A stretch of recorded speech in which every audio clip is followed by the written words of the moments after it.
ടീച്ചറിന്റെ കുഞ്ഞുമക്കൾക്ക് നമസ്കാരം എന്ന് പറഞ്ഞേ. നമസ്കാരം ഒന്ന് റിപ്പീറ്റ് ചെയ്തേ. എന്താണ് നമസ്കാരം? നിങ്ങൾ മറ്റു ക്ലാസ്സുകളിലൊക്കെ ചെല്ലുമ്പോൾ എന്താ പറയാ? Good morning, good afternoon, good evening അല്ലേ? മലയാളം ക്ലാസ്സിൽ നമുക്ക് എന്ത് ചെയ്യാം? ടീച്ചർ കുറേ നാളായിട്ട് നിങ്ങളോട് പറഞ്ഞുകൊണ്ടിരിക്കുന്നത് എന്താ? ഗുഡ് മോർണിംഗ്, ഗുഡ് ഈവനിങ് എന്നാണോ? എന്താ പറയാ? അതൊക്കെ നിങ്ങൾ പറഞ്ഞോ, നല്ല കാര്യം തന്നെ. അതിന് പകരം നമുക്ക് മലയാളം ക്ലാസ്സിൽ എന്താ ഉപയോഗിക്കാം? നമസ്കാരം. പറഞ്ഞേ, നമസ്കാരം. ഓക്കെ, അപ്പോ നമുക്കിന്ന് അടുത്ത ക്ലാസ്സിലേക്ക് കടക്കാം. അടുത്ത അക്ഷരങ്ങള് നമുക്ക് പഠിക്കാം. ഓക്കെ, പഠിച്ച് പഠിച്ച് വലിയ വലിയ കുട്ടികള് ആകണം. കുഞ്ഞതിൽ നിന്ന് നമ്മൾ തുടങ്ങി പതുക്കെ പതുക്കെ വലിയ വലിയ കാര്യങ്ങളിലേക്ക് പോയിക്കൊണ്ടിരിക്കുകയാണ്. അങ്ങനെ പോയി പോയി പോയി പോയി എന്താവണം? വലിയ കുട്ടികളാവണം. നമ്മൾ വളർന്ന് നമ്മുടെ ബോഡി വളർന്നാൽ മാത്രം പോരാ, എന്തും കൂടെ വളരണം? നമ്മുടെ ബുദ്ധി വളരണം അല്ലേ? നമ്മുടെ അറിവ് വളരണം. അറിവിലും ബുദ്ധിയിലും പിന്നെന്താ ശരീരത്തിലും ഒരേപോലെ വളർന്ന് നമ്മള് മിടുക്കന്മാരും മിടുക്കികളും ആവണം. ഓക്കെ, ഇന്നും ഈ ക്ലാസ്സിലും ടീച്ചർ എത്ര വേർഡ് പഠിപ്പിക്കും? എത്ര വേർഡാ സാധാരണ പഠിപ്പിക്കാറ് ടീച്ചർ? എത്ര വാക്കുകളാണ് ടീച്ചർ പഠിപ്പിക്കാറ്? അക്ഷരങ്ങൾ ഉപയോഗിച്ച് എത്ര വാക്കുകൾ പഠിപ്പിച്ചു നമ്മൾ കഴിഞ്ഞ ക്ലാസ്സിലൊക്കെ?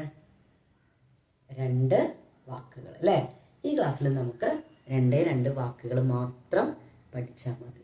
ഓക്കെ, നിങ്ങളുടെ മനസ്സിൽ പതിയാൻ വേണ്ടിയിട്ടാണ് കേട്ടോ.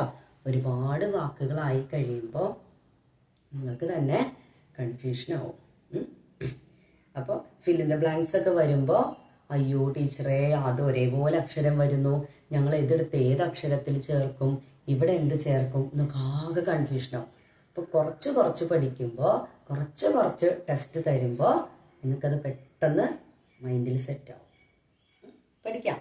ഓക്കെ, ഇന്നപ്പോൾ നമ്മൾ പഠിക്കാൻ പോകുന്നത് ഈ 3 അക്ഷരങ്ങൾ ഉപയോഗിച്ചിട്ടാണ്. ഏതക്ഷരങ്ങളാണ് എന്ന് പറഞ്ഞേ? ഏതൊക്കെ അക്ഷരങ്ങളാണ്? നമ്മൾ പഠിച്ചതാണല്ലോ, പറ കേക്കട്ടെ. ഇതേതക്ഷരം? ല. അടുത്തത് മ. അടുത്തത് ത. ഓക്കെ അല്ലേ? ല, മ, ത. ഈ 3 അക്ഷരങ്ങൾ ഉപയോഗിച്ചിട്ടുള്ള 2 വാക്കുകളാണ് നമ്മൾ ഇന്ന് പഠിക്കാൻ പോകുന്നത്. ഈസിയാണ്. ടീച്ചർ എപ്പോഴും പറയാറുണ്ട്, ഈസി ആയാലും ടഫ് ആയാലും എന്ത് വേണം? ശ്രദ്ധ വേണം.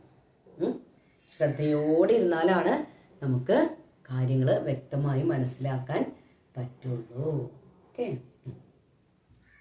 അപ്പൊ നമുക്ക് ആദ്യം എന്ത് ചെയ്യാന്നറിയോ? ഈ അക്ഷരം നമുക്ക് എഴുതാം. ഇതേതാണ് ഈ അക്ഷരം? ഇതേതാണ് ഈ അക്ഷരം? മാ. മാ നമ്മൾ എഴുതി അല്ലേ? സ്പേസ് ഇട്ടിട്ടല്ല എഴുതുന്നത്. പകരം നമ്മൾ എന്താ ചെയ്യാ? ഇങ്ങനെ ഇട്ട് അടുപ്പിച്ച് തൊട്ടടുത്ത് തന്നെ എഴുതുക. ഇതെന്താണ്? മ ല. എന്താണ്? മല. എന്താണത്? മല. മല കണ്ടിട്ടുണ്ടോ? എന്താ ഈ മല എന്ന് പറഞ്ഞ? വലിയ വലിയ വലിയ കുന്ന് അല്ലേ? ആണ് മല എന്ന് പറയുന്നത്. പിക്ചർ കണ്ടാലോ? കണ്ടാലോ? ഇതാണ് മല. കിട്ടിയോ? കണ്ടോ? ടീച്ചർ അടുപ്പിച്ച് കാണിക്കാം. കാണുന്നുണ്ടോ? ഇതാണ് മല. എന്താ? വലിയ കുന്ന്. കണ്ടോ? നമ്മൾ താഴെ റോഡിലൂടെയൊക്കെ യാത്ര ചെയ്യുമ്പോൾ സൈഡുകളിൽ അല്ലെ, വശങ്ങളിലായിട്ട് ഇങ്ങനെ ഉയർന്ന് കാണാം ചിലത് അല്ലെ? കണ്ടിട്ടില്ലേ അങ്ങനെ? നമ്മൾ ചില റോഡിലൂടെയൊക്കെ യാത്ര ചെയ്ത് പോകുമ്പോൾ നമ്മുടെ 2 വശങ്ങളിലായിട്ട് ഉയർന്നു നിൽക്കും അല്ലെ? നമ്മൾ സഞ്ചരിക്കുന്ന സ്ഥലത്തെക്കാളും ഉയർന്നു നിൽക്കും. അതാണ് എന്ത്? മല. കിട്ടിയോ? മാ ല, മല. മനസ്സിലായോ? കിട്ടിയോ? മല, വലിയ കുന്ന്. അതാണ് മല എന്ന് പറയുന്നത്. ഓക്കെ, ഇനി നമുക്കൊന്നുകൂടെ എഴുതി നോക്കിയാലോ? മാ ല. എന്താണിത്? മല. ഓക്കെ,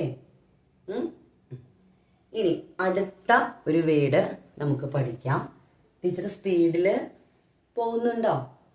സ്പീഡിൽ പോകുന്നുണ്ടോ? ഉണ്ടോ? മനസ്സിലായില്ലേ? എന്നാ ടീച്ചർ ഒന്നുകൂടെ കാണിച്ചു തരാം. ഇതെന്താ? ഒന്ന് പറഞ്ഞേ. മല, മല. കണ്ടോ? പിക്ചർ കാണാൻ പറ്റുന്നില്ലേ എല്ലാവർക്കും? കണ്ടോ? ഇതാണ് മല. ഇനി നമുക്ക് അടുത്ത വാക്ക് പഠിച്ചാലോ? അടുത്തൊരു വാക്ക് നമുക്ക് പഠിക്കാം. അപ്പൊ ഇത് പഠിച്ചു, ഇത് പഠിച്ചു. അടുത്തത് കുറച്ചും കൂടി ഈസിയാണ്. ഇനി ഒരു വാക്കും കൂടെ നമ്മളോട് ഉപയോഗിക്കാനുള്ളൂ. വാക്കല്ല, സോറി, ഒരക്ഷരം കൂടി നമ്മളോട് ഉപയോഗിക്കാനുള്ളൂ. അങ്ങനെ 2 അക്ഷരം കൂടെ നമ്മൾ എടുത്തു കഴിഞ്ഞാൽ ഒരു വാക്കും കൂടെ നമുക്ക് ഇന്നത്തെ ക്ലാസ്സിൽ കിട്ടും. രണ്ടാമത്തെ ഒരു വാക്കും കൂടെ നമുക്ക് ഈ ക്ലാസ്സിൽ കിട്ടും. നോക്കിയിരുന്നോ കേട്ടോ. ഇതെന്താണ്?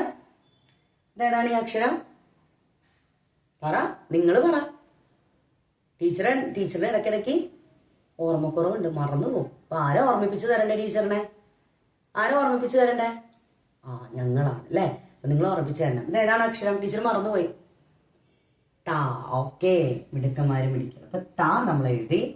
അടുത്തത് ഈ അക്ഷരം തന്നെ നമുക്ക് എഴുതാം. ഇതേതാണ് ഈ അക്ഷരം? ല. ല. ഇതെന്താ ഒരുമിച്ച് പറയുമ്പോ? ത ല, തല. എന്താണിത്? തല. തല എന്താ? തല എന്താ?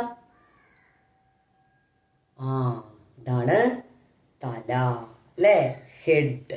അതിനെയാണ് നമ്മള് തല എന്ന് പറയുന്നത്. കണ്ടോ? അപ്പൊ നിങ്ങൾ ചിലപ്പോൾ ഇംഗ്ലീഷിലൊക്കെ പഠിച്ചിട്ടുണ്ടാവും.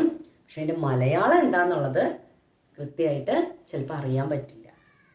അപ്പൊ നമുക്ക് ഇതുപോലെ ഓരോരോ വാക്കുകൾ പഠിക്കുമ്പോൾ മലയാളം എന്താണെന്നുള്ളത് നമുക്ക് മനസ്സിലാക്കാൻ പറ്റും. ഓക്കെ. തല. ടീച്ചർ പ്രത്യേകിച്ച് പിക്ചർ ഒന്നും അതിന് കാണിക്കണ്ടല്ലോ. നമുക്ക് എല്ലാവർക്കും ഉള്ളത് തന്നെയല്ലേ തല. ഈ തലയില്ലാതെ നമുക്ക് കാണാൻ പറ്റുമോ? ഈ തലയിലല്ലേ കണ്ണിരിക്കണേ അല്ലെ? ഈ തലയുടെ ഈ ഭാഗത്തല്ലേ നമ്മുടെ കണ്ണ് അല്ലെ? മൂക്ക്, വായ, ചെവി ഇതൊക്കെ ഈ തലയുടെ ഭാഗത്തായിരിക്കണേ അല്ലെ? തല. എടാ, തല അല്ലേ? അപ്പൊ എളുപ്പമായില്ലേ? പ്രത്യേകിച്ച് പിക്ചറൊന്നും കാണിക്കണ്ടല്ലോ അല്ലേ? തല അല്ലേ? ഓക്കെ. അപ്പൊ എല്ലാ ക്ലാസ്സിലെയും പോലെ തന്നെ നമ്മള് കഴിഞ്ഞ ക്ലാസ് പോലെ തന്നെ നമ്മള് 2 വാക്കുകൾ പഠിച്ചു കഴിഞ്ഞു. ഒന്നും കൂടെ എഴുതിയാലോ? ഇത് മ ല, മല. ഇത് ത ല, തല. മല, തല. ഓക്കെ. മ ല, മല, വലിയ കുന്ന്. ത ല, തല. എല്ലാവർക്കും ഉണ്ട് തല ഇല്ലേ? ഉണ്ടോ? എല്ലാവർക്കും തലയുണ്ടോ? ഉണ്ടല്ലേ? ഓക്കെ. അപ്പൊ നന്നായിട്ട് പഠിക്കുക, നന്നായിട്ട് ഉറക്കെ പറഞ്ഞ് എഴുതി പഠിക്കണം. ടീച്ചർ എപ്പോഴും പറയാറുണ്ട്, നിങ്ങൾ ഉറക്കെ പറഞ്ഞ് എഴുതി പഠിക്കുമ്പോൾ അതിലെന്തെങ്കിലും മിസ്റ്റേക്ക് ഉണ്ടെങ്കിൽ നിങ്ങളുടെ പേരൻസിനോ ചേട്ടന്മാർക്കും ചേച്ചിമാർക്കും ഒക്കെ അത് കറക്റ്റ് ചെയ്ത് തരാൻ പറ്റും. തെറ്റെങ്ങാനും പറഞ്ഞു പോയാൽ നിങ്ങൾ ശരിയേ പറയുള്ളൂ ടീച്ചറിന്റെ കുട്ടികള്. എന്നാലും നമ്മളൊക്കെ മനുഷ്യരല്ലേ, ചിലപ്പോൾ തെറ്റൊക്കെ പറ്റാം അല്ലേ? അപ്പൊ തെറ്റെങ്ങാനും വന്നു പോയാൽ എന്ത് ചെയ്യാം? പേരൻസ് ഒക്കെ നമുക്ക് അത് കറക്റ്റ് ചെയ്ത് തരും അല്ലെ? ആ മിസ്റ്റേക്ക് നമുക്ക് കറക്റ്റ് ചെയ്ത് തരും. അതിന് നമ്മൾ എന്ത് ചെയ്യണം? ഉറക്കെ പറഞ്ഞ് എഴുതി പഠിക്കണം. ഓക്കെ. അപ്പൊ അടുത്ത ക്ലാസ്സിൽ കാണാം. ശുഭദിനം.